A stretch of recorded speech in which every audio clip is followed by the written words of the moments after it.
ರಕ್ತದಲ್ಲಿ ಸಕ್ಕರೆ ಪ್ರಮಾಣ ಹೆಚ್ಚಾದರೆ ಡಯಾಬಿಟಿಸ್ ಅಂತ ಹೇಳ್ತಾ ಇದ್ದೀರಾ. ಒಂದು ವೇಳೆ ಹೆಚ್ಚಿದ್ರೆ ಇರಲಿಲ್ಲ, ಅದರಿಂದ ಪರಿಣಾಮ ಏನಾಗುತ್ತೆ? ಇತ್ತೀಚಿನ ಸ್ಟಡಿ ಏನಿದೆ ಅದರಲ್ಲಿ ಸುಮಾರು 10.25 ಕೋಟಿ ಡಯಾಗ್ನೋಸ್ಡ್ ಡಯಾಬಿಟಿಕ್ಸ್, ಇವರಿಗೆ ಕಾಯಿಲೆ ಇದೆ, ಸಕ್ಕರೆ ಕಾಯಿಲೆ ಇದೆ ಅಂತ ಹೇಳಿ ಅಧ್ಯಯನ ಹೇಳುತ್ತೆ.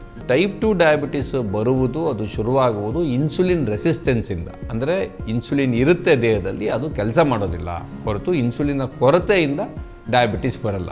ಕಲ್ಪನೆಯಲ್ಲಿ ದಪ್ಪಕ್ಕಿದ್ದವರಿಗೆ ಡಯಾಬಿಟಿಸ್ ಆಗುತ್ತೆ ಅಂತ ನಾವು ನೋಡಿದ್ವಿ, ಕೇಳಿದ್ವಿ. ಆಹಾರದಲ್ಲಿ ಏನೇನಿರುತ್ತೆ, ಯಾವ್ಯಾವ ವಿಧಗಳಿರ್ತವೆ? 7 ಅಂಶಗಳು ನಮ್ಮ ಆಹಾರದಲ್ಲಿರ್ತದೆ. ಅದು carbohydrate, protein, fat, vitamins, minerals, fibre ಮತ್ತು ವಾಟರ್, ನೀರು. ಇಷ್ಟಿರುತ್ತೆ. ಇದೆಲ್ಲ ನಮ್ಮ ದೇಹಕ್ಕೆ ಅಗತ್ಯ ಇರತಕ್ಕಂಥದ್ದು.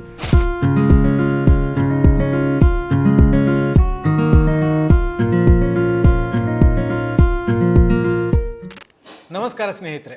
ಈ ಕಾಲದ ಒಂದು ಅತಿ ದೊಡ್ಡ ಸಮಸ್ಯೆ ಆಗಿರುವ, ಸಮಾಜದ ಕೋಟ್ಯಾಂತರ ಜನರಿಗೆ ಕಾಡುತ್ತಿರುವ, ಸಾರ್ವಜನಿಕ ಆರೋಗ್ಯ ಬಿಕ್ಕಟ್ಟು ಎಂದೇ ಕರೆಯಲಾಗುತ್ತಿರುವ ಡಯಾಬಿಟೀಸ್ ಬಗ್ಗೆ ಮಾತನಾಡಲು ನಾವು ಇಲ್ಲಿ ಸೇರಿದ್ದೇವೆ. ಈ ಡಯಾಬಿಟೀಸ್ ಬಗ್ಗೆ ಅನೇಕ ಅಭಿಪ್ರಾಯಗಳಿವೆ.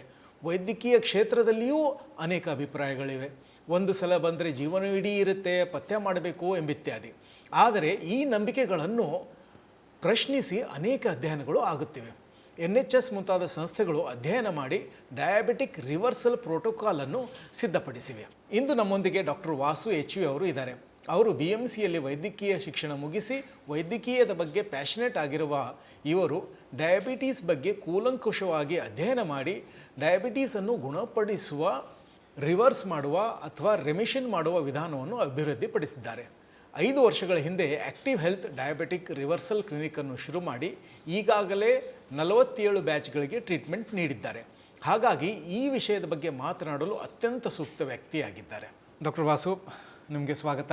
ನನಗೆ ಡಯಾಬಿಟಿಸ್ ಬಗ್ಗೆ ಕೆಲವು ಪ್ರಶ್ನೆಗಳಿದ್ದಾವೆ. 12 ಪ್ರಶ್ನೆಗಳನ್ನು ನಾನು ಲಿಸ್ಟ್ ಮಾಡ್ಕೊಂಡಿದ್ದೀನಿ, ಮೂಲಭೂತ ಪ್ರಶ್ನೆಗಳನ್ನು.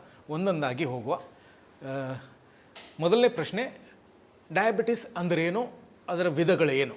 ಡಯಾಬಿಟಿಸ್ ಭಾಳ ಸರಳ. ರಕ್ತದಲ್ಲಿ ಸಕ್ಕರೆ ಪ್ರಮಾಣ ಹೆಚ್ಚಾಗೋದನ್ನು ನಾವು ಡಯಾಬಿಟಿಸ್ ಮೆಲಿಟಸ್ ಅಂತ ಕರಿತೀವಿ.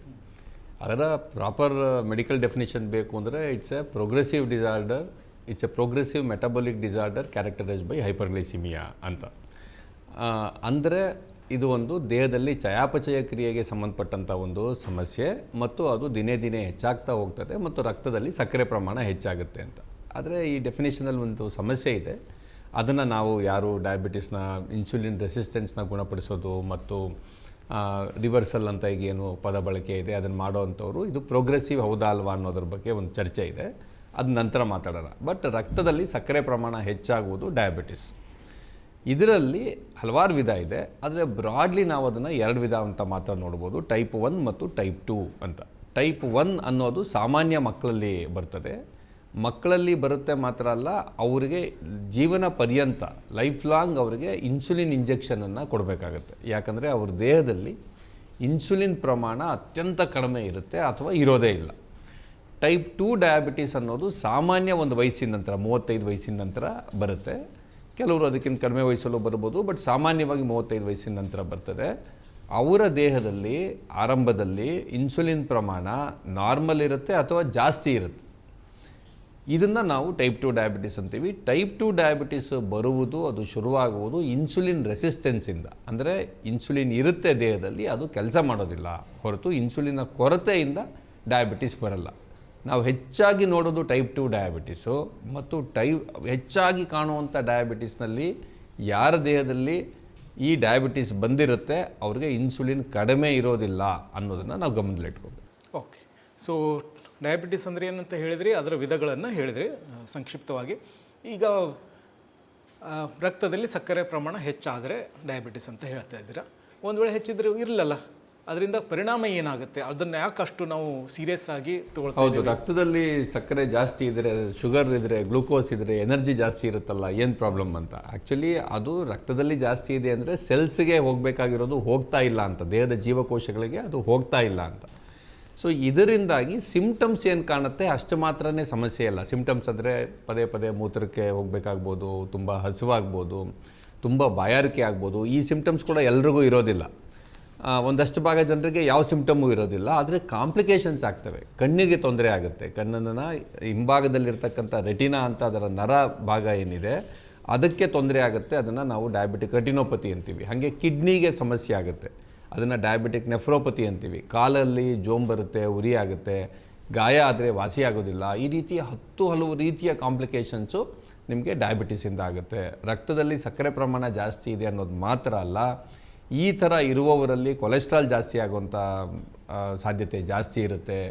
ಸ್ಟ್ರೋಕ್ ಮತ್ತು ಹಾರ್ಟ್ ಅಟ್ಯಾಕ್ ಏನಿದೆ, ಈ ರೀತಿಯ ಸಮಸ್ಯೆ ಡಯಾಬಿಟಿಸ್ ಇರುವವರಲ್ಲಿ ಡಯಾಬಿಟಿಸ್ ಇಲ್ಲದವರಿಗೆ ಹೋಲಿಸಿದ್ರೆ ಸಾಕಷ್ಟು ಹೆಚ್ಚಿರುತ್ತೆ. ಇಂಥ ಹಲವಾರು ಕಾಂಪ್ಲಿಕೇಶನ್ ಇರೋದರಿಂದ ಡಯಾಬಿಟಿಸ್ ಬಂದರೆ ಪರವಾಗಿಲ್ಲ, ನನಗೆ ಅದರಲ್ಲಿ ಏನು ಸಿಂಪ್ಟಮ್ ಬರುತ್ತೆ ಅದನ್ನು ತಡ್ಕೊಳ್ತೀನಿ ಅಂತ ಮಾತ್ರ ಹೇಳೋಕ್ಕಾಗಲ್ಲ. ಅದು ಒಟ್ಟಾರೆ ನಿಮ್ಮ ಬದುಕಿನ ಗುಣಮಟ್ಟದ ಮೇಲೆ, ನಿಮ್ಮ ಆರೋಗ್ಯದ ಮೇಲೆ ಮತ್ತು ನಿಮ್ಮ ಆಯಸ್ಸಿನ ಮೇಲೆ ಪರಿಣಾಮ ಬೀರುತ್ತೆ. ಬದುಕಿನ ಗುಣಮಟ್ಟದ ಮೇಲೆ ಪರಿಣಾಮ ಬೀರುತ್ತೆ ಅಂತ ಹೇಳಿದ್ರಿ. ಓಕೆ, ಈಗ ನಾವು ಅದರ ಕಾರಣಗಳನ್ನು ಹುಡುಕುವ. ಟೈಪ್ 2 ಅಂತ ಹೇಳಿದ್ರಲ್ಲ, ಆ ಟೈಪ್ 2 ಡಯಾಬಿಟಿಸ್ ಬರೋಕ್ಕೆ ಕಾರಣಗಳೇನು? ಟೈಪ್ 2 ಡಯಾಬಿಟಿಸ್ಗೆ ಇರತಕ್ಕಂಥ ಕಾರಣ ಇನ್ಸುಲಿನ್ ರೆಸಿಸ್ಟೆನ್ಸ್. ಇನ್ಸುಲಿನ್ ರೆಸಿಸ್ಟೆನ್ಸ್ ಅಂದರೆ ಇನ್ಸುಲಿನ್ ಅಂತ ಏನು ನಮ್ಮ ದೇಹದಲ್ಲಿ ಹೊಟ್ಟೆಯ ಮೇಲ್ಭಾಗದಲ್ಲಿ ಹಿಂದುಗಡೆ ಪ್ಯಾನ್ಕ್ರಿಯಾಸ್ ಅಂತ ಒಂದು ಗ್ರಂಥಿ ಇದೆ, ಮೇದೋಜೀರಕ ಗ್ರಂಥಿ ಅಂತ, ಅದರಿಂದ ಇನ್ಸುಲಿನ್ನು ಉತ್ಪಾದನೆ ಆಗುತ್ತೆ. ಈ ಇನ್ಸುಲಿನ್ ಇದ್ದಾಗಲೇ ನಾವೇನಾದ್ರು ತಿಂದಾಗ ರಕ್ತದಲ್ಲಿ ಏನು ಸಕ್ಕರೆ ಪ್ರಮಾಣ ಹೆಚ್ಚಾಗುತ್ತೆ ಅದನ್ನು ಒಂದು ಸಮತೋಲನದಲ್ಲಿ ಇಡಲಿಕ್ಕೆ ಇನ್ಸುಲಿನ್ ಕೆಲಸ ಮಾಡುತ್ತೆ. ಅದಲ್ಲದೆ ಇನ್ಸುಲಿನ್ಗೆ ಇನ್ನೊಂದು ಕೆಲಸನೂ ಇದೆ, ಅದು ಕೊಬ್ಬಿನ ಉತ್ಪಾದನೆ. ಸೊ ಈ ಕೊಬ್ಬಿನ ಉತ್ಪಾದನೆ ಜಾಸ್ತಿ ಇನ್ಸುಲಿನ್ ಇದ್ದರೆ ಜಾಸ್ತಿ ಕೊಬ್ಬಿನ ಉತ್ಪಾದನೆ ಇರುತ್ತೆ. ಇನ್ಫ್ಯಾಕ್ಟ್ ಭಾರತೀಯರಲ್ಲಿ ಥಿನ್ ಫ್ಯಾಟ್ ಇಂಡಿಯನ್ ಅಂತ ಕೂಡ ಒಂದು ಇದನ್ನು ಹೇಳ್ತಾರೆ. ಅಂದರೆ ನಮ್ಮಲ್ಲಿ ಸಾಪೇಕ್ಷವಾಗಿ ಮಸಲ್ ಮಾಸ್ಗಿಂತ, ಸ್ನಾಯುಗಳಿಗಿಂತ ಹೆಚ್ಚಾಗಿ ಕೊಬ್ಬಿನಾಂಶ ಇರುತ್ತೆ ಅಂತ. ಹಾಗಾಗಿ ದಪ್ಪಕ್ಕಿರ್ತಕ್ಕಂಥವ್ರಿಗೆ ಇನ್ಸುಲಿನ್ ರೆಸಿಸ್ಟೆನ್ಸ್ ಜಾಸ್ತಿ ಇದೆ ಅಂತ ಮಾತ್ರ ಅಲ್ಲ, ನೋಡಲಿಕ್ಕೆ ಸಣ್ಣಕ್ಕಿರೋರ ದೇಹದಲ್ಲೂ ಕೂಡ ಸಾಪೇಕ್ಷವಾಗಿ ಕೊಬ್ಬಿನಾಂಶ ಜಾಸ್ತಿ ಇರ್ಬೋದು. ಲಿವರಲ್ಲಿ ಕೊಬ್ಬಿನಾಂಶ ಜಾಸ್ತಿ ಇರ್ಬೋದು. ನೀವು ಫ್ಯಾಟಿ ಲಿವರ್ ಅಂತ ಕೇಳಿರ್ತೀರಿ, ಅದರಲ್ಲಿ non alcoholic fatty liver disease ಅಂತ ಕರಿತೀವಿ. ಅಂದರೆ ಅವ್ರು ಆಲ್ಕೋಹಾಲ್ ಏನು ಕುಡದೇ ಇರೋದಿಲ್ಲ, ಆದರೆ ಅವರ ಲಿವರ್ನಲ್ಲಿ, ಅವರ ಪಿತ್ತಜನಕಾಂಗದಲ್ಲಿ ಕೊಬ್ಬಿನಾಂಶ ಜಾಸ್ತಿ ಆಗುತ್ತೆ. ಇದೆಲ್ಲ ಏನಾಗುತ್ತೆ, ಇದೆಲ್ಲ ಸೇರಿ ಒಂದು ಸೆಟ್ ಆಫ್ ಪ್ರಾಬ್ಲಮ್. ಇದನ್ನು ನಾವು ಮೆಟಬಾಲಿಕ್ ಸಿಂಡ್ರೋಮ್ ಅಂತ ಕರಿತೀವಿ. ಈ ಇನ್ಸುಲಿನ್ ರೆಸಿಸ್ಟೆನ್ಸಿಂದ ಏನು ಈ ಸಮಸ್ಯೆ ಉಂಟಾಗುತ್ತೆ, ಇದು ಆಗುವುದು ನಾವು ಸಿಕ್ಕಾಬಟ್ಟೆ ಕಾರ್ಬೋಹೈಡ್ರೇಟನ್ನು ತಿನ್ನೋದ್ರಿಂದ, ನಾವು ಹೆಚ್ಚು ದೈಹಿಕ ಚಟುವಟಿಕೆ ಮಾಡದೇ ಇರೋದ್ರಿಂದ, ವಿಪರೀತವಾದಂಥ ಸ್ಟ್ರೆಸ್ ಇರೋದ್ರಿಂದ, ಇಂಥ ಹಲವು ಕಾರಣಗಳಿಂದಾಗಿ ಇನ್ಸುಲಿನ್ ಇರುತ್ತೆ ದೇಹದಲ್ಲಿ, ಆದರೆ ಇನ್ಸುಲಿನ್ ಕೆಲಸ ಮಾಡೋದಿಲ್ಲ ಅಂತೇನಿದೆ, ಇನ್ಸುಲಿನ್ ರೆಸಿಸ್ಟೆನ್ಸು ಇದೇ ಟೈಪ್ 2 ಡಯಾಬಿಟಿಸ್ಗೆ ಪ್ರಧಾನವಾದಂಥ ಕಾರಣ ಆಗಿದೆ. ಅಂದರೆ ನಿಮಗೆ ಹೆಚ್ಚು ಕಾರ್ಬೋಹೈಡ್ರೇಟ್ ತಿನ್ನೋದು, ಹೆಚ್ಚು ದೈಹಿಕ ಚಟುವಟಿಕೆ ಮಾಡದೇ ಇರೋದು, ವಿಪರೀತ ಸ್ಟ್ರೆಸ್ ಇರೋದು, ಅಂದರೆ ಇವೆಲ್ಲ ಜೀವನ ಶೈಲಿಗೆ ಸಂಬಂಧಪಟ್ಟಿರ್ತಕ್ಕಂಥ ಸಮಸ್ಯೆಗಳು. ಸೊ ನಮ್ಮ ಲೈಫ್ ಸ್ಟೈಲ್ ಕಾರಣಕ್ಕಾಗಿ ನಮಗೆ ಬರುವಂಥ ಕಾಯಿಲೆಯಾಗಿ ಟೈಪ್ 2 ಡಯಾಬಿಟಿಸ್ ಯಾಕಿದೆ ಅಂದರೆ ನಾನು ಈಗ ಹೇಳಿದಂಥ ಇಂಥ ಕಾರಣಗಳಿಂದಾಗಿ ಇದೆ. ಆದರೂ ಒಂದು ಪ್ರಶ್ನೆ ಬರುತ್ತೆ, ಇಬ್ಬರಿಗೆ ಒಂದೇ ರೀತಿಯ ಜೀವನ ಶೈಲಿ ಇದೆ, ಆದರೆ ಒಬ್ಬರಿಗೆ ಬೇಗ ಡಯಾಬಿಟಿಸ್ ಬಂದುಬಿಡುತ್ತೆ, ಇನ್ನೊಬ್ಬರಿಗೆ ಲೇಟಾಗಿ ಬರ್ಬೋದು ಅಥವಾ ಬರದೇ ಇರ್ಬೋದು ಅಂತ. ಅದಕ್ಕೆ ಅವರ ಜೆನೆಟಿಕ್ ಮೇಕಪ್ಪು ಮತ್ತು ಬೇರೆ ಬೇರೆ ಕಾರಣಗಳು ಇರ್ತದೆ. ಎಲ್ಲರ ದೇಹ ಒಂದೇ ಅಲ್ಲ, ಹಾಗಾಗಿ ವ್ಯತ್ಯಾಸ ಇರುತ್ತೆ. ಆದರೆ ಉಳಿದಂತೆ ಟೈಪ್ 2 ಡಯಾಬಿಟಿಸ್ ಅನ್ನೋದು ಬಹುತೇಕ ಅದು ಒಂದು ಜೀವನ ಶೈಲಿಯ ಸಮಸ್ಯೆಯಿಂದ ಪ್ರೆಸಿಪಿಟೇಟ್ ಆಗುವಂಥ ಒಂದು ಕಾಯಿಲೆ ಆಗಿದೆ. ಈಗ ನಾವು ಮಾತನಾಡುವಾಗ ಕಾರ್ಬೋಹೈಡ್ರೇಟು ಮತ್ತು ಈ ಆಹಾರದ ವಿಧಗಳ ಬಗ್ಗೆ ತುಂಬ ಕೇಳಿಬರುತ್ತೆ. ಸೊ ಹಾಗಾಗಿ ಒಂದು ಸಂಕ್ಷಿಪ್ತವಾಗಿ ಈ ಕಾರ್ಬೋಹೈಡ್ರೇಟ್ ಮತ್ತು ಆಹಾರದಲ್ಲಿ ಏನೇನಿರುತ್ತೆ, ಯಾವ್ಯಾವ ವಿಧಗಳಿರ್ತವೆ, ಅದರ ಬಗ್ಗೆ ನೀವು ಹೇಳ್ಬೋದಾ? ಅದೇ ಬೇರೆ ಬೇರೆ ಅದರಲ್ಲಿರುವಂಥ ವಿಭಾಗಗಳು ಅಥವಾ ಪೌಷ್ಟಿಕಾಂಶಗಳು ಏನು ಅಂತ ನಾವು ನೋಡಿದ್ರೆ 7 ಅಂಶಗಳು ನಮ್ಮ ಆಹಾರದಲ್ಲಿರ್ತದೆ. ಅದು carbohydrate, protein, fat, vitamins, minerals, fibre ಮತ್ತು ವಾಟರ್, ನೀರು, ಇಷ್ಟಿರುತ್ತೆ. ಇದೆಲ್ಲ ನಮ್ಮ ದೇಹಕ್ಕೆ ಅಗತ್ಯ ಇರತಕ್ಕಂಥದ್ದು. ಕಾರ್ಬೋಹೈಡ್ರೇಟ್ ಅಗತ್ಯ ಇಲ್ವಾ ಅಂದರೆ ಕಾರ್ಬೋಹೈಡ್ರೇಟನ್ನು ಕೂಡ ನಮ್ಮ ದೇಹ ಬಳಸ್ತಾ ಇದೆ. ಆದರೆ ನೀವು ಇಡೀ ಜೀವನ ಪರ್ಯಂತ ಕಾರ್ಬೋಹೈಡ್ರೇಟ್ ಇಲ್ಲದೆ ಬದುಕಲಿಕ್ಕೂ ಕೂಡ ಸಾಧ್ಯ ಇದೆ. ಬರೀ ಮಾಂಸ ತಿಂದು ಕಾಡಿನಲ್ಲಿ ವಾಸ ಮಾಡ್ತಾ ಇದ್ದಂಥ ಮನುಷ್ಯರು ಅವರು ಕಾರ್ಬೋಹೈಡ್ರೇಟ್ ಇಲ್ಲದೆ ಕೂಡ ಜೀವನ ಮಾಡಿದರು. ಆದರೆ ಈಗ ಕಾರ್ಬೋಹೈಡ್ರೇಟ್ನ ಪ್ರಮಾಣ ನಮ್ಮದಲ್ಲಿ ಸಿಕ್ಕಾಪಟ್ಟೆ ಜಾಸ್ತಿ ಆಗಿದೆ. ಅದರಲ್ಲೂ ಕೂಡ ಸಿಂಪಲ್ ಕಾರ್ಬ್ಸ್ ಅಂತ ಕರಿತೀವಿ. ಅಂದರೆ ಸಂಸ್ಕರಿಸಿದಂಥ ಆಹಾರ ಪದಾರ್ಥಗಳಲ್ಲಿ, ಬಿಳಿ ಅಕ್ಕಿನಲ್ಲಿ, ಅಕ್ಕಿ, ರಾಗಿ, ಗೋಧಿ, ಜೋಳ, ಇವನ್ ಸಿರಿಧಾನ್ಯದಲ್ಲೂ ಕಾರ್ಬೋಹೈಡ್ರೇಟ್ ಗಣನೀಯ ಪ್ರಮಾಣದಲ್ಲಿ ಇರುತ್ತೆ. ಹಣ್ಣುಗಳಲ್ಲಿ ಸಿಕ್ಕಾಪಟ್ಟೆ ಇರುತ್ತೆ. ಸಕ್ಕರೆ ಮತ್ತು ಸಕ್ಕರೆಯನ್ನು ಬಳಸಿ ಮಾಡಿರ್ತಕ್ಕಂಥ ಎಲ್ಲ ರೀತಿಯ ಸ್ವೀಟ್ಗಳಲ್ಲಿ ಕಾರ್ಬೋಹೈಡ್ರೇಟ್ ಸಿಕ್ಕಾಪಟ್ಟೆ ಇರುತ್ತೆ. ಇದನ್ನು ಅತಿಯಾಗಿ ನಾವು ತಿನ್ನೋದ್ರಿಂದ ನಿಮಗೆ ಈ ರೀತಿಯ ಸಮಸ್ಯೆ ಬರುತ್ತೆ ಅಂತ ನಾವು ಹೇಳ್ತಿರೋದು. ಆದರೆ ಪ್ರೋಟೀನ್, ಫ್ಯಾಟ್, ವಿಟಮಿನ್ಸ್, ಮಿನರಲ್ಸು, ನೀರು ಮತ್ತು ಫೈಬರ್ ಇವೆಲ್ಲವೂ ಕೂಡ ದೇಹಕ್ಕೆ ಅಗತ್ಯ ಇರುವಂಥದ್ದೇ. ಅದನ್ನೂ ಕೂಡ ನೀವು ಒಂದು ಸಮತೋಲಿತವಾದಂಥ ಪ್ರಮಾಣದಲ್ಲಿ ತಗೋಬೇಕಾಗುತ್ತೆ. ಅದೆಲ್ಲ ಸಮತೋಲಿತ ಪ್ರಮಾಣದಲ್ಲಿ ಇದ್ದಾಗ ನಮ್ಮ ಆರೋಗ್ಯ ಚೆನ್ನಾಗಿರುತ್ತೆ. ಓಕೆ, ಈ 7 ವಿಧಗಳಲ್ಲಿ ಒಂದರ ಬಗ್ಗೆ ನನಗೆ ಪ್ರಶ್ನೆ ಇದೆ. ಕಾರ್ಬೋಹೈಡ್ರೇಟ್ ಬಗ್ಗೆ ಹೇಳಿದರೆ, ಈ ಫ್ಯಾಟ್ ಬಗ್ಗೆ ಒಂದು ಸಲ ಹೇಳ್ತೀರಾ? ಯಾಕಂದರೆ ಫ್ಯಾಟ್ ತಿಂದ ಕೂಡಲೇ ನಾವು ಫ್ಯಾಟ್ ಆಗ್ತೀವಿ ಅಂತ ಒಂದು ಪ್ರಚಲಿತವಾಗಿದೆ, ಅದ್ರ ಬಗ್ಗೆ. ಹೌದು, ಅಫ್ಕೋರ್ಸ್ ಒಂದು ಫ್ಯಾಟ್ ಫೋಬಿಯಾ ಅಂತಲೇ ಒಂದು ಶುರುವಾಯಿತು. ಒಂದು 20-30 ವರ್ಷಗಳ ಕಾಲ ಜಗತ್ತಿನಲ್ಲಿ ಸಿಕ್ಕಾಬಟ್ಟೆ ಹಾರ್ಟ್ ಅಟ್ಯಾಕ್ ಜಾಸ್ತಿ ಆದಮೇಲೆ ಅದಕ್ಕೆ ಕಾರಣ ಏನು ಅಂತಂದರೆ, ಅದಕ್ಕೆ ದೇಹದಲ್ಲಿ ಫ್ಯಾಟ್ ಜಾಸ್ತಿ ಆಗೋದು, ಕೊಲೆಸ್ಟ್ರಾಲು ಜಾಸ್ತಿ ಆಗೋದು, ನಾವು ಇನ್ನೂ ಏನು ಟ್ರೈಗ್ಲಿಸರಿಡ್ಸು, LDL ಇದೆಲ್ಲ ಏನು ಹೇಳ್ತೀವಿ, ಇವೆಲ್ಲದರ ಏರುಪೇರಿನಿಂದಾಗಿ ಫ್ಯಾಟ್ ಮೆಟಬಲಿಸಮ್, ಫ್ಯಾಟ್ನ ಚಯಾಪಚಯ ಕ್ರಿಯೆಯಲ್ಲಿ ಆಗುವಂಥ ಏರುಪೇರಿನಿಂದಾಗಿ ಇದೆಲ್ಲ ಆಗುತ್ತೆ ಅಂತ ಅದು ನಿಜ. ಅದು ಆದರೆ ನಮ್ಮ ತಲೆಯಲ್ಲಿ ಕೂತಿರೋವಂಥ ಅಂಶ ಏನು ಅಂತಂದರೆ, ನಾವು ಏನು ಕೊಬ್ಬನ್ನು ತಿಂತೀವಿ, ತಿಂದ ತಕ್ಷಣ ಅದು ಹಾಗೇ ಹೋಗಿ ರಕ್ತದಲ್ಲಿ ಕೊಲೆಸ್ಟ್ರಾಲ್ ಆಗಿ ಅದು ಕಾಣಿಸ್ಕೊಳ್ಳುತ್ತೆ ಅಂತ ಅದು ವಾಸ್ತವ ಅಲ್ಲ. ನಾವು ತಿನ್ನೋ ಫ್ಯಾಟು ಕೂಡ ಕೊಲೆಸ್ಟ್ರಾಲ್ ಆಗಿ ಕನ್ವರ್ಟ್ ಆಗ್ಬೋದು, ನಾವು ತಿನ್ನೋ ಕಾರ್ಬೋಹೈಡ್ರೇಟ್ ಕೂಡ ಕೊಲೆಸ್ಟ್ರಾಲ್ ಆಗಿ ಕನ್ವರ್ಟ್ ಆಗ್ಬೋದು. ಅದು ಕೊಲೆಸ್ಟ್ರಾಲ್ ಆಗಿ ಕನ್ವರ್ಟ್ ಮಾಡುವಂಥ ಕೆಲಸವನ್ನು ನಮ್ಮ ಲಿವರ್ ಮಾಡುತ್ತೆ. ನಮ್ಮ ರಕ್ತದಲ್ಲಿರ್ತಕ್ಕಂಥ ಕೊಲೆಸ್ಟ್ರಾಲ್ನ ಬೇರೆ ಬೇರೆ ಅಂಶಗಳೇನಿವೆ, ಇದು ನಮ್ಮದೇ ಲಿವರ್ನಿಂದ, ನಮ್ಮದೇ ದೇಹದಲ್ಲಿ ಉತ್ಪಾದನೆ ಆಗುತ್ತೆ ಅನ್ನೋದನ್ನು ನಾವು ಗಮನದಲ್ಲಿಟ್ಕೊಳ್ಬೇಕು. ಅತಿಯಾದ ಕಾರ್ಬೋಹೈಡ್ರೇಟ್ ಸೇವನೆಯಿಂದ ನಿಮಗೆ ಏನು ಕೊಲೆಸ್ಟ್ರಾಲ್ ಜಾಸ್ತಿ ಆಗೋದು ಇತ್ಯಾದಿಗಳು ಕೂಡ ಆಗ್ತವೆ. ಅದಾಗೋದೇ ಹೆಚ್ಚು. ಇದನ್ನು ನಾವು ನಮ್ಮ ಮನಸ್ಸಲ್ಲಿ ಇಟ್ಕೊಳ್ಬೇಕು. ಇಲ್ಲದೇ ಇದ್ದರೆ ಒಂದೇ ಒಂದು ಹನಿ ಎಣ್ಣೆ ಕೂಡ ಬಳಸದೇ ಇರತಕ್ಕಂಥವ್ರಿಗೂ ಕೂಡ ಕೊಲೆಸ್ಟ್ರಾಲ್ ಯಾಕೆ ಜಾಸ್ತಿ ಆಗುತ್ತೆ ಅಂದರೆ ಇದೇ ಕಾರಣಕ್ಕಾಗಿ. ಇನ್ನೊಂದು ಪದ ಹೇಳಿದ್ರಿ, ಅದ್ರ ಬಗ್ಗೆ ಇನ್ನೊಂದು ಸಲ ಸಂಕ್ಷಿಪ್ತವಾಗಿ ಹೇಳುವಂತ ಕೇಳ್ಕೊತೀನಿ. ಇನ್ಸುಲಿನ್ ಪ್ರತಿರೋಧ ಹಂಗಂದ್ರೆ ಏನು? ಇನ್ಸುಲಿನ್ ರೆಸಿಸ್ಟೆನ್ಸ್ ಅಂತ ಹೇಳ್ತಿದ್ದೆ, ಕನ್ನಡದಲ್ಲಿ ಅದನ್ನು ಪ್ರತಿರೋಧ ಅಂತ ಕರಿಬೋದು. ಅಂದರೆ ರಕ್ತದಲ್ಲಿ ಸಕ್ಕರೆ ಪ್ರಮಾಣ ಹೆಚ್ಚಾದಾಗ ಪ್ಯಾನ್ಕ್ರಿಯಾಸಿಂದ ಏನು ಇನ್ಸುಲಿನ್ನು ರಿಲೀಸ್ ಆಗುತ್ತೆ, ಅದು ಹೋಗಿ ನಮ್ಮ ದೇಹದಲ್ಲಿರುವಂಥ ಎಲ್ಲ ಜೀವಕೋಶಗಳಲ್ಲಿ ಇನ್ಸುಲಿನ್ ರಿಸೆಪ್ಟರ್ ಅಂತ ಇರುತ್ತೆ, ಅಲ್ಲಿ ಹೋಗಿ ಅದು ಅಟ್ಯಾಚ್ ಆಗುತ್ತೆ. ಅಟ್ಯಾಚ್ ಆದಾಗ ಆ ಸೆಲ್ಲಲ್ಲಿರುವಂಥ ಗ್ಲೂಕೋಸ್ ಚಾನೆಲ್ಸ್ ಓಪನ್ ಆಗಿ ಜೀವಕೋಶಗಳು, ರಕ್ತದಲ್ಲಿರುವಂಥ ಸಕ್ಕರೆ ಅದು ಜೀವಕೋಶಗಳ ಒಳಗಡೆ ಹೋಗುತ್ತೆ. ಇನ್ಸುಲಿನ್ ಪ್ರತಿರೋಧ ಅಂತಂದರೆ ಇದು ಆಗದೇ ಇರೋದು. ಅಂದರೆ ಇನ್ಸುಲಿನ್ ಉತ್ಪಾದನೆ ಆಗುತ್ತೆ ಮತ್ತು ಉತ್ಪಾದನೆಯಾಗಿ ಅದು ಹೋಗಿ ರಕ್ತದಲ್ಲಿ ಸಕ್ಕರೆ ಪ್ರಮಾಣ ಹೆಚ್ಚಾದಾಗ ಇನ್ಸುಲಿನ್ ರಿಸೆಪ್ಟರ್ಗೆ ಹೋಗಿ ಅಟ್ಯಾಚ್ ಆಗುತ್ತೆ, ಆದರೆ ಗ್ಲೂಕೋಸ್ ಚಾನೆಲ್ಸು ಓಪನ್ ಆಗೋದಿಲ್ಲ. ಇದು ಏನು ನಮ್ಮ ದೇಹದಲ್ಲಿ ಆಗುತ್ತೆ, ಅದು ಕೊಬ್ಬಿನ ಪ್ರಮಾಣ ಹೆಚ್ಚಾಗೋದ್ರಿಂದ ಆಗುತ್ತೆ ಮತ್ತು ಬೇರೆ ಬೇರೆ ಕಾರಣಗಳಿಂದಾಗಿ ಏನಾಗುತ್ತೆ, ಇದನ್ನು ನಾವು ಇನ್ಸುಲಿನ್ ಪ್ರತಿರೋಧ ಅಂತೀವಿ. ಸೊ ಇನ್ಸುಲಿನ್ ಇದೆ, ಆದರೆ ಅದು ತನ್ನ ಕೆಲಸ ಮಾಡೋದಕ್ಕೆ ಆಗ್ತಾ ಇಲ್ಲ ಹೊರಗಡೆ, ಇದನ್ನು ನಾವು ಇನ್ಸುಲಿನ್ ಪ್ರತಿರೋಧ ಅಥವಾ ರೆಸಿಸ್ಟೆನ್ಸ್ ಅಂತ. ಸೊ ಇನ್ಸುಲಿನ್ ಪ್ರತಿರೋಧದಿಂದ ಡಯಾಬಿಟಿಸ್ ಆಗುತ್ತೆ ಅಂತ ನಾವು ಅನ್ಬಹುದು. ಹೌದು. ಓಕೆ, ಇದಕ್ಕೆ ಸಂಬಂಧಿಸಿದ ಇನ್ನೊಂದು ಪ್ರಶ್ನೆ, ಭಾರತೀಯರಿಗೆ ಇದು ಹೆಚ್ಚಾಗ್ತಾಯಿದೆ ಅಂತ ನಾವು ಕೇಳಿದ್ದೀವಿ. ಅದರದ್ದು ಒಂದು ಸ್ವಲ್ಪ ಪ್ರಮಾಣ ತಾವು ಹೇಳ್ಬೋದಾ? ಎಷ್ಟು ಜನರಿಗೆ ಡಯಾಬಿಟಿಸ್ ಇದೆ, ಇದನ್ನು ಸಾರ್ವಜನಿಕ ಆರೋಗ್ಯ ಬಿಕ್ಕಟ್ಟು ಅಂತಲೂ ಕರೆಯುತ್ತೆ, ಅದು ಯಾಕೆ ಕರೀತಾ ಇದ್ದಾರೆ? ನಮಗೆ ಲಭ್ಯ ಇರತಕ್ಕಂಥ ಇತ್ತೀಚಿನ ಸ್ಟಡಿ ಏನಿದೆ ಅದರಲ್ಲಿ ಸುಮಾರು 10.25 ಕೋಟಿ ಏನು ಡಯಾಗ್ನೋಸ್ಡ್ ಡಯಾಬಿಟಿಕ್ಸ್, ಇವರಿಗೆ ಕಾಯಿಲೆ ಇದೆ, ಸಕ್ಕರೆ ಕಾಯಿಲೆ ಇದೆ ಅಂತ ಹೇಳಿ ಈಗಾಗಲೇ ಪತ್ತೆ ಹಚ್ಚಿರೋದು ಸುಮಾರು ಅಷ್ಟು ಜನರಿಗೆ ಅಂತ ಅಧ್ಯಯನ ಹೇಳುತ್ತೆ. ಆದರೆ ಇದಲ್ಲದೆ ಪ್ರೀ ಡಯಾಬಿಟೀಸ್ ಅಂತಾರೆ, ಅಂದರೆ ಸಕ್ಕರೆ ಪ್ರಮಾಣ ಹೆಚ್ಚಾಗಿರುತ್ತೆ, ಇನ್ನೂ ಮಾತ್ರೆ ತೆಗೆದುಕೊಳ್ಳುವಷ್ಟು ಜಾಸ್ತಿ ಇಲ್ಲ ಅಂತ ಅನ್ಕೋಬೋದು. ಅದು ಮತ್ತು ಅನ್ಡಯಾಗ್ನೋಸ್ಡ್ ಡಯಾಬಿಟೀಸ್, ಇನ್ನೂ ಅವರಿಗೆ ಸಕ್ಕರೆ ಕಾಯಿಲೆ ಇದೆ ಅಂತ ಪತ್ತೆ ಹಚ್ಚೇ ಇಲ್ಲ. ಅದೆಲ್ಲ ಸೇರಿದ್ರೆ ಸುಮಾರು 15 ಕೋಟಿ ಜನರಿಗೆ ಈ ದೇಶದಲ್ಲಿ ಡಯಾಬಿಟಿಸ್, ಪ್ರೀ ಡಯಾಬಿಟಿಸ್ ಮತ್ತು ಅನ್ಡಯಾಗ್ನೋಸ್ಡ್ ಡಯಾಬಿಟಿಸ್ ಇರುವಂಥವ್ರು ಇರ್ಬೋದು ಅಂತ ಅಂದಾಜು ಮಾಡಲಾಗಿದೆ. ಈಗ ಡಯಾಬಿಟಿಸ್ ಬಂದರೆ ಕೆಲವು ಟ್ರೀಟ್ಮೆಂಟ್ಗಳು ಪ್ರಚಲಿತವಾಗಿದ್ದಾವೆ, ಅದು ಸರಿಯಾದದ್ದು ಇರುತ್ತೆ. ಆದರೆ ಡಯಾಬಿಟಿಸ್ ಬಂದರೆ ಅದು ಇಡೀ ಜೀವನ ಪೂರ್ತಿ ಇರುತ್ತೆ ಅಂತ ನಮಗೆ ಹೇಳಲಾಗಿತ್ತು, ಅದು ನೋಡಿದ್ವಿ. ಸೊ ಅದಕ್ಕೆ ಕೆಲವು ಸಲ ಡಯಾಬಿಟಿಸ್ ಬಂದರೆ ಅದನ್ನು ಕಂಟ್ರೋಲ್ ಮಾಡ್ಬೋದು, ಆದರೆ ಕ್ಯೂರ್ ಮಾಡೋಕ್ಕಾಗಲ್ಲ. ಸೊ ಅದಕ್ಕೆ ಒಂದು ಪ್ರಕ್ರಿಯೆ ನಾವು ನೋಡ್ಕೊಂಡು ಬಂದಿದ್ದೀವಿ.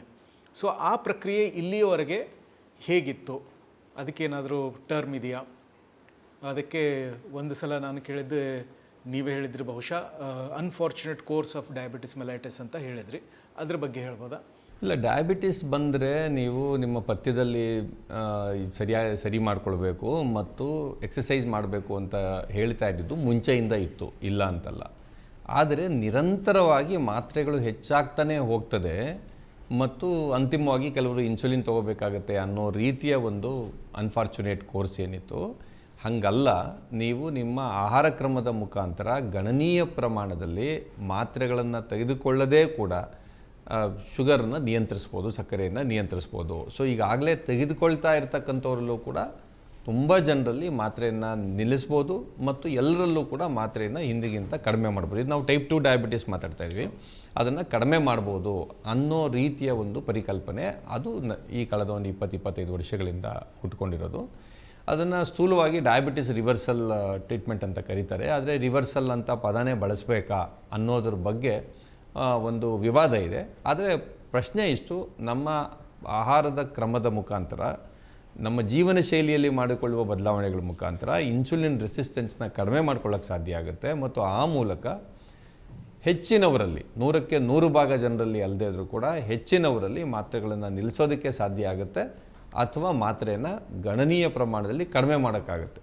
ಇದು ಈಗ ಸಾಕಷ್ಟು ಚರ್ಚೆಯಲ್ಲಿರ್ತಕ್ಕಂಥ ಡಯಾಬಿಟಿಸ್ ರಿವರ್ಸಲ್ ಅನ್ನುವಂಥ ಒಂದು ಚಿಕಿತ್ಸಾ ವಿಧಾನ ಇದು. ಓಕೆ, ಸೊ ರಿವರ್ಸಲ್ ಅಂತ ಹೇಳಿದರೆ ಅದ್ರ ಬಗ್ಗೆನೇ ಪ್ರಶ್ನೆ. ಈಗ ರಿವರ್ಸಲ್ ಅಂತ ಪದನೂ ಕೇಳಿದ್ದೀವಿ ಮತ್ತು ರೆಮಿಷನ್ ಅಂತಲೂ ಪದನೂ ಕೇಳಿದ್ದೀವಿ, ಮತ್ತು ನೀವು ಗಣನೀಯ ಪ್ರಮಾಣದಲ್ಲಿ ಜನರನ್ನು ಅದನ್ನು ಗುಣಪಡಿಸಬಹುದು ಅಂತ ಹೇಳಿದ್ರೆ, ಸೊ ಅದನ್ನು ಗುಣಪಡಿಸಬಹುದಾ ಮತ್ತು ಈ ರಿವರ್ಸಲ್ ಮತ್ತು ರೆಮಿಷನ್ ನಡುವಿನ ವ್ಯತ್ಯಾಸ ಏನು? ಇದರಲ್ಲಿ 100ಕ್ಕೆ 100 ಡಯಾಬಿಟಿಸ್ ಎಲ್ಲರಿಗೂ ಶಾಶ್ವತವಾಗೂ ಕೂಡ ಗುಣಪಡಿಸಬಹುದು ಅಂತ ಹೇಳುವಂಥ ಡಾಕ್ಟರ್ಗಳು ಇದ್ದಾರೆ, ಆ ರೀತಿಯ ಪ್ರಾಕ್ಟೀಸ್ ಮಾಡ್ತಾರೋರು ಇದ್ದಾರೆ. ಇಲ್ಲ, ನೀವು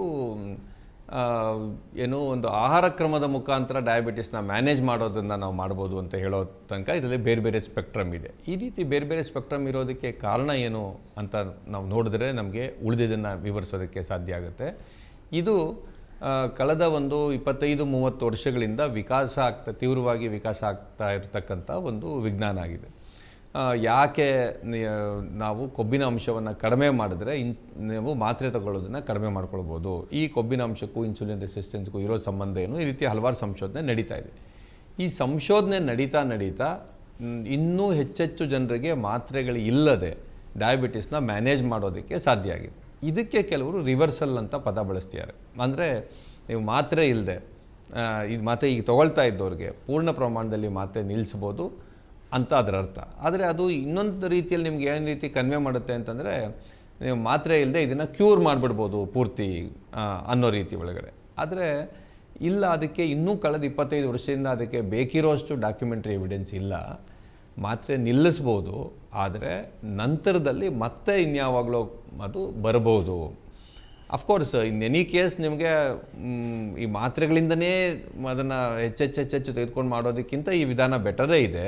ಆದರೆ ಕೆಲವರಿಗೆ ಅಥವಾ ಹಲವರಿಗೆ ಅದು ಎಷ್ಟು ಪ್ರಮಾಣ ಅನ್ನೋದ್ರ ಬಗ್ಗೆ, ಮತ್ತೆ ವಾಪಸ್ ಬರೋದು ಎಷ್ಟು ಜನರಿಗೆ ಅನ್ನೋದ್ರ ಬಗ್ಗೆ ಇನ್ನೂ ಸಂಶೋಧನೆಗಳು ನಡೀತಾ ಇದೆ.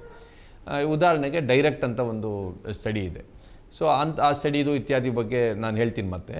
ಆದರೆ ಅದರದ್ದು ಒಂದು ನಿಮಗೆ ಅಂಕಿಅಂಶನ ಹೇಳುತ್ತೆ, ಇನ್ನೊಂದು ಅಂಕಿಅಂಶ ಹೇಳುತ್ತೆ. ಇದರಲ್ಲಿ ರಿವರ್ಸಲ್ ಅನ್ನೋ ಪದದಲ್ಲಿ ಅದು ಪೂರ್ತಿ ಗುಣ ಆಗೋಯ್ತು ಶಾಶ್ವತವಾಗಿ ಅಂತ ಏನು ಒಂದು ಭಾವನೆ ಕೊಡುತ್ತೆ, ಅದು ಹಂಗಲ್ಲ. ಅದನ್ನು ರೆಮಿಷನ್ ಅಂತ ಕರೆಯೋಣ. ಮತ್ತು ಯಾಕಂದರೆ ಅದರಲ್ಲಿ ಮತ್ತೆ ಅವರು ತಪ್ಪಾದ ಜೀವನ ಶೈಲಿಗೆ ಹೊರಳ್ಕೊಂಡ್ರು ಅಥವಾ ಅವರ ದೇಹದ ರೀತಿಯ ಕಾರಣಕ್ಕಾಗಿಯೋ ಕೆಲವರಿಗೆ ಮತ್ತೆ ಬರೋದಕ್ಕೆ ಸಾಧ್ಯ ಇದೆ. ಹಾಗಾಗಿ ದಟ್ ಈಸ್ ರಿಮಿಷನ್ ಅಂತ ಬಳಸಲಾಗುತ್ತೆ. ಓಕೆ, ನೀವು ರಿವರ್ಸಲ್ ಬಗ್ಗೆ ಹೇಳಿದ್ರಿ, ರೆಮಿಷನ್ ಬಗ್ಗೆ ಹೇಳಿದ್ರಿ. ನನಗೆ ತಿಳಿದದ್ದು ಏನು ಅಂದರೆ, ಡಯಾಬಿಟಿಸ್ ಡಿಟೆಕ್ಟ್ ಆದವರಲ್ಲಿ ಬಹುತೇಕರಿಗೆ ನಾವು ಅವರನ್ನು ಗುಣಪಡಿಸಬಹುದು ಅಥವಾ ಅವರು ತಮ್ಮ ಮರಳಿ ಒಂದು ಆರೋಗ್ಯಯುತ ಜೀವನವನ್ನು ನಡೆಸಬಹುದು. ಮಾತ್ರೆಗಳು ಇಲ್ಲದೆ ಅದನ್ನು ಮಾಡಿಸ್ಬೋದು. ಅದರಲ್ಲೂ ಡಿಟೆಕ್ಟ್ ಆದ ಆರಂಭದಲ್ಲೇ ಈ ಮಧ್ಯಪ್ರವೇಶ ಮಾಡಿದ್ರೆ ಇನ್ನೂ ಹೆಚ್ಚು ಬೆಟರ್ ಇರುತ್ತೆ. ಹಾಗಂತ 40 ವರ್ಷ 50 ವರ್ಷ ಆದಮೇಲೆ ಅವ್ರಿಗೆ ಡಯಾಬಿಟಿಸ್ ಬಂದು 40 ವರ್ಷ ಆದವ್ರಿಗೆ ಮಾತ್ರೆ ಕಡಿಮೆ ಮಾಡೋಕ್ಕಾಗಲ್ಲ ಅಂತೇನಿಲ್ಲ. ನನ್ನದೇ ಒಂದು ಪೇಷಂಟ್, ಅವ್ರಿಗೆ 86ನೇ ವಯಸ್ಸಿನಲ್ಲಿ, ಅಷ್ಟೊತ್ತಿಗೆ ಅವ್ರಿಗೆ ಡಯಾಬಿಟಿಸ್ ಬಂದು 46 ವರ್ಷ ಆಗಿತ್ತು. ಅವ್ರು ಏನು ಬಂದಿದ್ರು, ಅವರು ಏನು ತೊಗೊಳ್ತಿದ್ರು ಇನ್ಸುಲಿನ್ನು ಮತ್ತು ಮಾತ್ರೆಗಳು, ಅದನ್ನು ಗಣನೀಯ ಪ್ರಮಾಣದಲ್ಲಿ ಕಡಿಮೆ ಮಾಡೋಕ್ಕೆ ಸಾಧ್ಯ ಆಯಿತು. ಹಾಗಾಗಿ ಅದಕ್ಕೆ ಎಲ್ಲ ಏಜ್ ಗ್ರೂಪ್ನಲ್ಲೂ ಕೂಡ ಮಧ್ಯಪ್ರವೇಶದ ಸಾಧ್ಯತೆ ಇದೆ. ಆದರೆ ನೀವು ಎಷ್ಟು ಕಾಲದಿಂದ ಡಯಾಬಿಟಿಸ್ ಬಂದಿದೆ ಅನ್ನೋದರ ಆಧಾರದ ಮೇಲೆ ನಿಮಗೆ ಅದು ಪೂರ್ಣ ಪ್ರಮಾಣದಲ್ಲಿ ಮಾತ್ರೆ ನಿಲ್ಲಿಸ್ಬೋದಾ ಇಲ್ವಾ ಅಂತ ನಾವು ಹೇಳಲಿಕ್ಕೆ ಸಾಧ್ಯ ಆಗುತ್ತೆ. ಓಕೆ, ನೀವು ಕಳೆದ 5 ವರ್ಷಗಳಿಂದ ನಿಮ್ಮ ಡಯಾಬಿಟಿಕ್ ರಿವರ್ಸಲ್ ಪ್ರೋಗ್ರಾಮನ್ನು ಶುರು ಮಾಡಿದ್ರೆ, ಅದರಲ್ಲಿ ಕೆಲವು ನೀವು ಅಧ್ಯಯನ ಮಾಡಿದ್ರೆ, ಮತ್ತು ಕಳೆದ 20 ವರ್ಷಗಳಲ್ಲಿ ಬೇರೆ ಬೇರೆ ಕಡೆ ಅಧ್ಯಯನಗಳಾಗಿದ್ದಾವೆ. ಆ ಅಧ್ಯಯನಗಳು ಏನು ಹೇಳ್ತವೆ ಇದರ ಬಗ್ಗೆ, ಮತ್ತು ಬೇರೆ ಬೇರೆ ಅಭಿಪ್ರಾಯಗಳಿದ್ದಾವೆ. ಸೊ ಅದ್ರ ಬಗ್ಗೆ ಇಲ್ಲ, ಇದರಲ್ಲಿ ಹಲವಾರು ಅಧ್ಯಯನಗಳು ನಡೆದಿದೆ. ಸಾಮಾನ್ಯ ಮಾತಾಡೋದು ಇಂಗ್ಲೆಂಡ್ನಲ್ಲಿ ಡೈರೆಕ್ಟ್ ಅನ್ನೋವಂಥ ಒಂದು ಸ್ಟಡಿ ಏನು ನಡೀತು, ಅದು ಡಯಾಬಿಟಿಸ್ ರೆಮಿಷನ್ ಕ್ಲಿನಿಕಲ್ ಟ್ರಯಲ್ ಅಂತ. ಅದನ್ನು NHS UK ಕೂಡ, ಅಂದರೆ ಇಂಗ್ಲೆಂಡಿನ ಸರ್ಕಾರಿ ಆರೋಗ್ಯ ವ್ಯವಸ್ಥೆ ಏನಿದೆ, ರಾಷ್ಟ್ರೀಯ ಆರೋಗ್ಯ ಸೇವೆ ಅನ್ನೋದು NHS ಅಂತ, ಅವರು ಕೂಡ ಅದನ್ನು ಫಂಡ್ ಮಾಡಿದ್ದಂಥ ಒಂದು ಸ್ಟಡಿ. ಈ ಸ್ಟಡಿ ಬಗ್ಗೆ ಜಾಸ್ತಿ ಮಾತುಕತೆ ನಡೀತದೆ.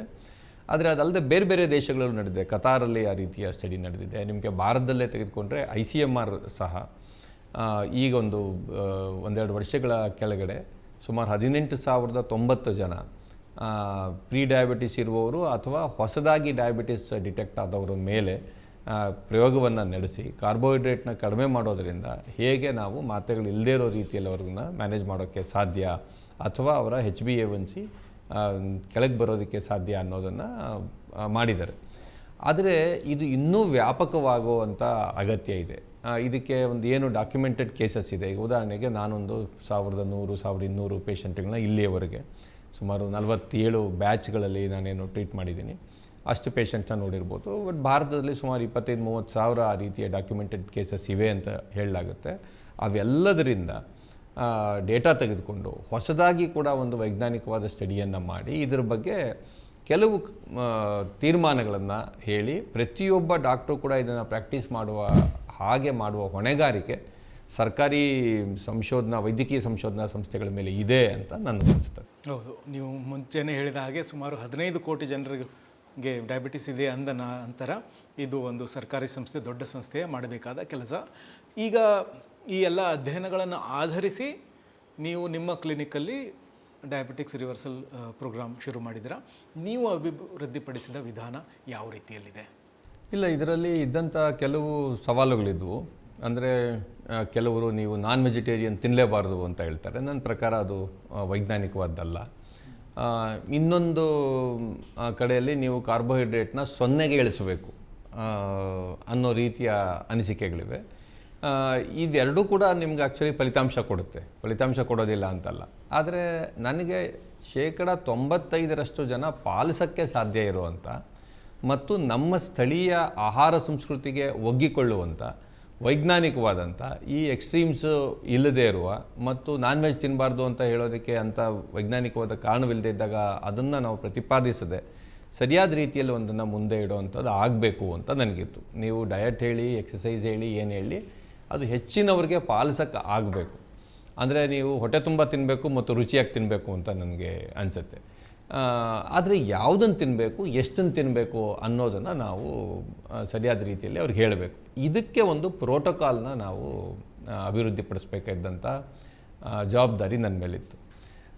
ಅಂದರೆ ಯಾರು ಪ್ರಾಕ್ಟೀಸ್ ಮಾಡ್ತಾರೋ ಅವರೆಲ್ಲರ ಮೇಲೆ ಜವಾಬ್ದಾರಿ ಹಂಗಿರುತ್ತೆ. ಅವ್ರವ್ರ ರೀತಿಯಲ್ಲಿ ಆ ಪ್ರೋಟೋಕಾಲ್ನ ಡೆವಲಪ್ ಮಾಡ್ಕೊಂಡಿದ್ದಾರೆ.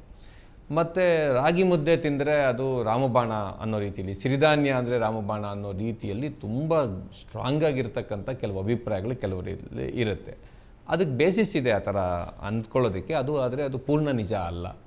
ಸೊ ಇದೆಲ್ಲವನ್ನು ಗಮನದಲ್ಲಿಟ್ಕೊಂಡು ಒಂದು ಪ್ರಾಕ್ಟಿಕಲ್ಲಾಗಿ ಹೆಚ್ಚಿನವರು ತಮ್ಮ ಉದ್ಯೋಗವನ್ನು ಮಾಡ್ಕೊಳ್ತಾ ಅವರು ಟ್ರಾವೆಲ್ ಮಾಡುವಂಥವ್ರು ಇರ್ತಾರೆ, ಬೇರೆ ಬೇರೆ ಪ್ರೋಗ್ರಾಮ್ಸ್ಗೆ ಫಂಕ್ಷನ್ಗೆ ಹೋಗೋರು ಇರ್ತಾರೆ. ಇವರೆಲ್ಲರೂ ಕೂಡ ಪಾಲಿಸೋಕ್ಕಾಗುವಂಥ ಒಂದು ಪ್ರೋಟೋಕಾಲ್ ಡೆವಲಪ್ ಮಾಡೋಕ್ಕೆ ಸಾಧ್ಯ ಅನ್ನೋದು ಒಂದು ನನ್ನ ಅನಿಸಿಕೆ ಆಗಿತ್ತು. ಎರಡನೇದು, ಮತ್ತು ಅದನ್ನು ನಾನು ಸವಾಲಾಗಿ ತೆಗೆದುಕೊಂಡು ಆ ರೀತಿಯಲ್ಲಿ ಮಾಡೋಕ್ಕೆ ನಾನು ಪ್ರಯತ್ನಪಟ್ಟೆ. ಎರಡನೇದು ಇದರಲ್ಲಿರೋದು, ಹೌದು ಅದು ಪ್ರಾಕ್ಟಿಕಲಾಗಿ ಮಾಡ್ಬೋದು ಅಂತಿರ್ಬೋದು, ಆದರೆ ಈ ಲೈಫ್ ಸ್ಟೈಲ್ ಮಾಡಿಫಿಕೇಷನ್ ಅಂತ ಇದೆಯಲ್ಲ, ಜೀವನ ಶೈಲಿ ಬದಲಾವಣೆ ಮಾಡ್ಕೊಳ್ಳೋದು ಅಂತ, ಇದನ್ನು ನೀವು ಪೇಷಂಟ್ ಮೇಲೆ ಹಾಕ್ಬಿಟ್ರೆ, ಅಂದರೆ ನೋಡಿ ನಾವು ಇಂಥದ್ದೊಂದು ಡಯಟ್ ಹೇಳಿದ್ವಿ ಅವರು ಪಾಲಿಸಲಿಲ್ಲ ಅಂತ ಅಷ್ಟೇ ಹೇಳಿದೆ. ಅದಕ್ಕೆ ಯಾಕೆ ಸಾಮಾನ್ಯವಾಗಿ ಮನುಷ್ಯರು ಇದನ್ನು ಮಾಡೋಕ್ಕಾಗಲ್ಲ ಅನ್ನೋದನ್ನು ಅರ್ಥ ಮಾಡಿಕೊಂಡು ಅದಕ್ಕೆ ಅವ್ರನ್ನ ಪ್ರೇರೇಪಿಸ್ತಕ್ಕಂಥ, ಅವರು ಖುಷಿಯಿಂದ ಅದನ್ನು ಮಾಡೋಕ್ಕಾಗೋಂಗೆ ಏನಾದರೂ ವಿಧಾನಗಳಿವೆಯಾ ಅಂಥ ವಿಧಾನಗಳಲ್ಲಿ ಆ್ಯಕ್ಚುಲಿ ಈ ಗ್ರೂಪ್ ಸೆಷನ್ ಮಾಡೋದು ಮತ್ತು ಅವರೆಲ್ಲರೂ ಒಟ್ಟಿಗೆ ಸೇರಿ ಒಂದು ವಾಟ್ಸಪ್ ಗ್ರೂಪ್ನಲ್ಲಿ ಇದ್ದಾಗ ಪರಸ್ಪರ ಇವ್ರೇನು ಊಟ ಮಾಡ್ತಾರೆ, ಅವರೇನು ಊಟ ಮಾಡ್ತಾರೆ ಅನ್ನೋದನ್ನ ಗಮನಿಸೋಕ್ಕೆ ಸಾಧ್ಯ ಆಗೋದು. ಇದರಿಂದ ಒಬ್ಬರು ಇನ್ನೊಬ್ಬರಿಂದ ಸಕಾರಾತ್ಮಕವಾಗಿ ಅವರು ಪ್ರೇರೇಪಿತರಾಗೋದು, ಪಾಸಿಟಿವ್ಲಿ ಮೋಟಿವೇಟ್ ಆಗುವಂಥದ್ದು. ಇದನ್ನೆಲ್ಲ ಹೆಂಗೆ ಮಾಡೋಕ್ಕೆ ಸಾಧ್ಯ ಅಂತ ನಾವು ನೋಡಬೇಕು. ಮತ್ತು ಎಷ್ಟು ತಿಂಗಳ ಕಾಲ ಅವರು ಮಾಡಬೇಕು, ಅದಕ್ಕೆ ಅವ್ರಿಗೆ ರಿಸಲ್ಟ್ ಬರ್ತಾ ಇದ್ದರೆ ಮಾತ್ರ ಅವ್ರು ಇನ್ನೂ ಹೆಚ್ಚೆಚ್ಚು ಮಾಡೋದಕ್ಕೆ ಉಮೇದನ್ನು, ಉತ್ಸಾಹವನ್ನು ತೋರಿಸ್ತಾರೆ. ಅದಕ್ಕೆ ನಾವು ಯಾವ ರೀತಿಯಲ್ಲಿ ಒಂದು ವಿಧಾನವನ್ನು ಮಾರ್ಪಡಿಸ್ಕೊಳ್ಬೇಕು, ಇವೆಲ್ಲವನ್ನೂ ಕೂಡ ಈ ಪ್ರೋಟೋಕಾಲಲ್ಲಿ ಇಟ್ಕೊಂಡ್ರೆ ನಿಮಗೆ ಇನ್ನೂ ಹೆಚ್ಚಿನ ಫಲಿತಾಂಶ ಇರುತ್ತೆ. ಇಲ್ಲದೇ ಇದ್ದರೆ ಏನಾಗುತ್ತೆ ಅಂದರೆ ನಾವೊಂದು ಬರಿತೀವಿ, ಅವ್ರಿಗೆ ಹೇಳ್ತೀವಿ ಇದನ್ನು ಮಾಡಿ ಅಂತ, ಅವ್ರು ಅದನ್ನು ಮಾಡದೇ ಹೋಗ್ಬೋದು. ಅದನ್ನು ಮಾಡೋದಕ್ಕೆ ಅವ್ರಿಗಿರುವಂಥ ಕಷ್ಟಗಳು ಏನು ಅಂತ ಕೆಲವರು ನಮ್ಮ ಜೊತೆಗೆ ಚರ್ಚೆ ಮಾಡ್ಬೋದು, ಚರ್ಚೆ ಮಾಡದೇ ಇರ್ಬೋದು.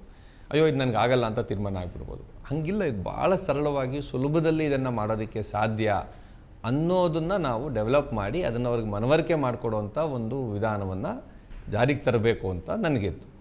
ಸೊ ಇದನ್ನು ನನ್ನದೇ ಎಕ್ಸ್ಪೀರಿಯೆನ್ಸಲ್ಲಿ ಈಗ ನಾವು ಈ 47 ಬ್ಯಾಚಿನಿಂದ ನಾನು ಏನು ಕಲ್ತಿದ್ದೀನಿ, ಅದಕ್ಕಿಂತ ಮುಂಚೆ ಇದನ್ನು ಮಾಡ್ತಾ ಇದ್ದ ತುಂಬ ಜನರು ಇದ್ರಲ್ವ, ಅವ್ರಗಳ ಜೊತೆಗೆ ನಾನು ಚರ್ಚೆ ಮಾಡಿದ್ದೀನಿ. ಇದನ್ನು ಅವ್ರ ವಿಧಾನ ಏನಿರುತ್ತೆ ಅಂತ ಸೆಷನ್ಸ್ನ ನಾನು ಅಟೆಂಡ್ ಮಾಡಿದ್ದೀನಿ. ಮತ್ತು UK ನಲ್ಲಿ ಡೈರೆಕ್ಟ್ ಸ್ಟಡಿ ಭಾಳ ಅದ್ಭುತವಾದಂಥ ಸ್ಟಡಿ, ತುಂಬ ವೈಜ್ಞಾನಿಕವಾದಂಥ ಸ್ಟಡಿ. ಆದರೆ ಆ ರೀತಿಯ ಆಹಾರ ಪದ್ಧತಿಯನ್ನು ನಾವು ಭಾರತದಲ್ಲಿ ಜಾರಿಗೆ ತರೋಕ್ಕಾಗೋದಿಲ್ಲ. ಹಾಗಾಗಿ ಅವೆಲ್ಲವನ್ನು ಅಧ್ಯಯನ ಮಾಡಿ ನಮಗೆ ನಮ್ಮ ಸ್ಥಳೀಯ ಏನು ಬದುಕಿನ ವಿಧಾನ ಮತ್ತು ಆಹಾರ ಸಂಸ್ಕೃತಿಯನ್ನು ಗಮನದಲ್ಲಿಟ್ಕೊಂಡು ಅದಕ್ಕೆ ಹೊಂದಿಕೆ ಆಗುವಂಥ ಪ್ರೋಟೋಕಾಲ್ನ ಮಾಡಬೇಕು ಅಂತ ನನಗಿತ್ತು. ಅದನ್ನು ಮಾಡಿದ್ವಿ, ಕಲಿತಾ ಇದ್ದೀವಿ, ಇದನ್ನು ಡಾಕ್ಯುಮೆಂಟ್ ಮಾಡ್ತಿದ್ದೀವಿ. ICMRಗೆ ನಾನು ಪತ್ರ ಬರೆದೀನಿ, ಈ ಡೇಟಾನ ನೀವು ತೆಗೆದುಕೊಳ್ಬೋದು, ನೋಡಿ ನೀವು ಇನ್ನೂ ಎಲ್ಲರೂ ಪಾಲಿಸ್ಬೋದಾಗಿರುವಂಥ ಒಂದು ವಿಧಾನವನ್ನು ಅಧಿಕೃತವಾಗಿ ಅಭಿವೃದ್ಧಿಪಡಿಸಿ ಅಂತ ಕೇಳ್ತಾ ಇದ್ದೀನಿ. ಓಕೆ, ಸೊ ಇಡಿಯಾಗಿ ಪ್ರೋಟೋಕಾಲ್ ಮತ್ತು ನೀವು ಅಭಿವೃದ್ಧಿಪಡಿಸಿದ ಪ್ರಕ್ರಿಯೆಯನ್ನು ನಾವು ಈಗ ಚರ್ಚೆ ಮಾಡಲು ಬರೋದಿಲ್ಲ. ಆದರೆ ಸ್ಥೂಲವಾಗಿ ಆಹಾರದ ಮತ್ತು ವ್ಯಾಯಾಮದ ಪ್ರೋಟೋಕಾಲ್ ಏನಿರಬೇಕು? ಅದೇ ನಾನು ಆಗಲೇ ನಿಮ್ಗೆ ಹೇಳ್ದಂಗೆ ಅವರಿಗೆ ಹೊಟ್ಟೆ ತುಂಬ ತಿನ್ನೋಕ್ಕಾಗಬೇಕು ಮತ್ತು ರುಚಿಕರವಾಗಿ ತಿನ್ನೋಂಗೆ ಇರಬೇಕು. ಮತ್ತು ಅಡುಗೆ ಮಾಡ್ಕೊಳ್ಳೋದು ತಿನ್ನೋದು ಇದೇ ಕೆಲಸ ಆಗಬಾರ್ದು ಆಹಾರದ ವಿಚಾರದಲ್ಲಿ. ಮತ್ತು ಅಫ್ಕೋರ್ಸ್ ಕಾರ್ಬೋಹೈಡ್ರೇಟು ಗಣನೀಯವಾಗಿ ಕಡಿಮೆ ಆಗುತ್ತೆ. ಗಣನೀಯವಾಗಿ ಕಡಿಮೆ ಆಗುತ್ತೆ ಅಂದರೆ ಝೀರೋ ಆಗೋದಿಲ್ಲ, ಆದರೆ ಹಿಂದೆ ಅವ್ರು ತಿಂತಾ ಇದ್ದದಕ್ಕೆ ಹೋಲಿಸಿದ್ರೆ ಗಣನೀಯವಾಗಿ ಕಡಿಮೆ ಆಗುತ್ತೆ. ಒಂದು. ಎರಡನೇದು ಕ್ಯಾಲೋರೀಸ್ ಕಡಿಮೆ ಆಗುತ್ತೆ, ಅವ್ರು ಹಿಂದೆ ತಿಂತಾ ಇದ್ದಿದ್ದಕ್ಕಿಂತ ಕ್ಯಾಲೋರೀಸ್ ಕಡಿಮೆ ಆಗುತ್ತೆ. ಮೂರನೇದಾಗಿ ಎಲ್ಲ ಕಡಿಮೆ ಮಾಡೋದು ಅಲ್ಲ, ಅದರಲ್ಲಿ ಒಂದು ಸಮತೋಲನ ಇರಬೇಕು. ಒಂದು ದಿನಕ್ಕೆ ನಿಮಗೆ ಎಷ್ಟು ಪ್ರೋಟೀನ್ ಇರಬೇಕು, ಎಷ್ಟು ಫ್ಯಾಟ್ ಇರಬೇಕು, ವಿಟಮಿನ್ಸ್, ಮಿನರಲ್ಸ್, ಇವೆಲ್ಲ ಫೈಬರ್, ಇವೆಲ್ಲದರದ ಒಂದು ಅಗತ್ಯವಿರುವಷ್ಟು ಪ್ರಮಾಣದ ಸಮತೋಲನವನ್ನು ಕಾಪಾಡಿಕೊಳ್ಳೋ ರೀತಿಯಲ್ಲಿ ಡಯಟ್ ಹೇಳಬೇಕು. ಮತ್ತು ಪೇಷಂಟ್ ಅದರಲ್ಲಿ 65 ಗ್ರಾಮು 70 ಗ್ರಾಮು ಅಂತ ತೂಕ ಹಾಕೋಂಗಿರಬಾರ್ದು. ಅವರು ಕಣ್ಣಳತೆಯಲ್ಲಿ ಸಲೀಸಾಗಿ ಅದನ್ನು ತಿನ್ನೋ ಥರದಲ್ಲಿ ಖುಷಿಯಿಂದ ತಿನ್ನೋ ರೀತಿ ಒಳಗಡೆ ಅದನ್ನು ಮಾಡಬೇಕು ಅನ್ನೋದು ನಮಗೆ ಆಹಾರಕ್ಕೆ ಸಂಬಂಧಪಟ್ಟಂಗೆ ಇರೋದು. ಅದಕ್ಕೆ ಬೇಕಿರೋ ರೀತಿಯಲ್ಲಿ ನಮ್ಮದೊಂದು ಪ್ರೋಟೋಕಾಲ್ ಇದೆ. ಎರಡನೇದು ವ್ಯಾಯಾಮ ಕೂಡ ಅವ್ರಿಗೆ ಮಾಡೋಕ್ಕಾಗೋಷ್ಟು ವ್ಯಾಯಾಮವನ್ನು ನಾವು ಹೇಳಬೇಕು. ಅಫ್ಕೋರ್ಸ್ ಒಬ್ಬೊಬ್ರಿಗೆ ಒಂದೊಂದು ರೀತಿಯ ಅನಿಸಿಕೆ ಇರಲಿ ಇರ್ಬೋದು, ಬಟ್ ಸ್ಥೂಲವಾಗಿ ಎಲ್ಲರಿಗೂ ಅವರ ಬದುಕಿನ ಇತರ ಕೆಲಸವನ್ನು, ಉದ್ಯೋಗವನ್ನು ಎಲ್ಲ ಮಾಡ್ತಾ ಅವ್ರು ಇದನ್ನು ಮಾಡೋಕ್ಕಾಗೋಷ್ಟು ವ್ಯಾಯಾಮವನ್ನು ಮತ್ತು ದಿನದ ಎಲ್ಲ ಭಾಗದಲ್ಲೂ ಎಲ್ಲ ಅವಧಿಯಲ್ಲೂ ಕೂಡ ಚಟುವಟಿಕೆಯಿಂದ ಇರೋ ರೀತಿಯಲ್ಲಿ ನಾವು ಅದನ್ನು ರೂಪಿಸ್ಬೋದು ಅಂತ ಅನಿಸಿತ್ತು. ಅದೇ ರೀತಿಯಲ್ಲಿ ನಾವು ಮಾಡಿದ್ವಿ. ಓಕೆ, ವ್ಯಾಯಾಮ ಮತ್ತು ಆಹಾರ ಜೀವನ ಶೈಲಿಯ ಬದಲಾವಣೆಯಿಂದ ಅದನ್ನು ನಾವು ಹತೋಟಿಗೆ ತರಬಹುದು, ಒಂದು ಒಳ್ಳೆಯ ಗುಣಮಟ್ಟದ ಜೀವನ ನಡೆಸಬಹುದು ಅಂತ ನಿಮ್ಮ ಮಾತುಗಳಿಂದ ನಮಗೆ ಅನಿಸಿದೆ. ಇನ್ನು ಒಂದು ಪ್ರಶ್ನೆ ಕೇಳಿ ಇದನ್ನು ಮುಗಿಸ್ತೀನಿ. ಈ ಡಯಾಬಿಟಿಸ್ ಬಗ್ಗೆ ಅನೇಕ ತಪ್ಪು ಕಲ್ಪನೆಗಳಿದ್ದಾವೆ, ಮಿತ್ತುಗಳಿದ್ದಾವೆ. ಆ ಕೆಲವು ಮುಖ್ಯ ಮಿತ್ತುಗಳ ಬಗ್ಗೆ ಹೇಳ್ತೀರಾ? ಅದೇ, ಒಂದು, ಅನ್ನ ಬಿಟ್ಬಿಡಿ, ನೀವು ಮುದ್ದೆ ತಿನ್ನಿ, ಚಪಾತಿ ತಿನ್ನಿ, ಅದನ್ನು ಹೆಂಗೆ ಎಷ್ಟು ತಿಂದರೂ ಕೂಡ ಪರವಾಗಿಲ್ಲ ಅನ್ನೋದು ಒಂದು ಮಿತ್ತು. ಎರಡನೇದು, ಕಹಿಯಾಗಿರೋದನ್ನು ತಿಂದರೆ ಒಳ್ಳೆಯದಾಗುತ್ತೆ ಬೇರೆ ಕಾರಣಕ್ಕೆ, ಆದರೆ ಕಹಿಯಾಗಿರೋದನ್ನು ತಿಂದುಬಿಟ್ರೆ ಸಕ್ಕರೆ ಕಾಯಿಲೆ ನಾವು ಅದೇ ರೀತಿಯಲ್ಲಿ ಗುಣಪಡಿಸ್ಬಿಡ್ಬೋದು ಅನ್ನೋದು ಎರಡನೇ ಮಿತ್ತು.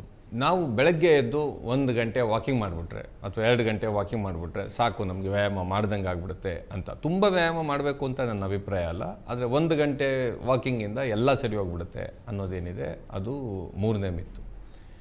ಇನ್ನೂ ಕೆಲವು ಡೇಂಜರಸ್ ಆಗಿರೋ ಮಿತ್ತಿದೆ. ಅದೇನು ಅಂತಂದರೆ, ಅವರು ರಿವರ್ಸಲ್ ಇತ್ಯಾದಿ ಟ್ರೀಟ್ಮೆಂಟು ಇದು ಹೆಂಗಿರುತ್ತೆ ಅಂತ ಕೇಳಿರೋದಿಲ್ಲ, ಆದರೆ ಮಾತ್ರೆ ತೊಗೊಳ್ಳೋದು ಪ್ರಾಬ್ಲಮ್ಮು ಅಂತ ಹೇಳಿ ಮಾತ್ರೆ ತೊಗೊಳ್ಳದೇ ಇರುವುದು.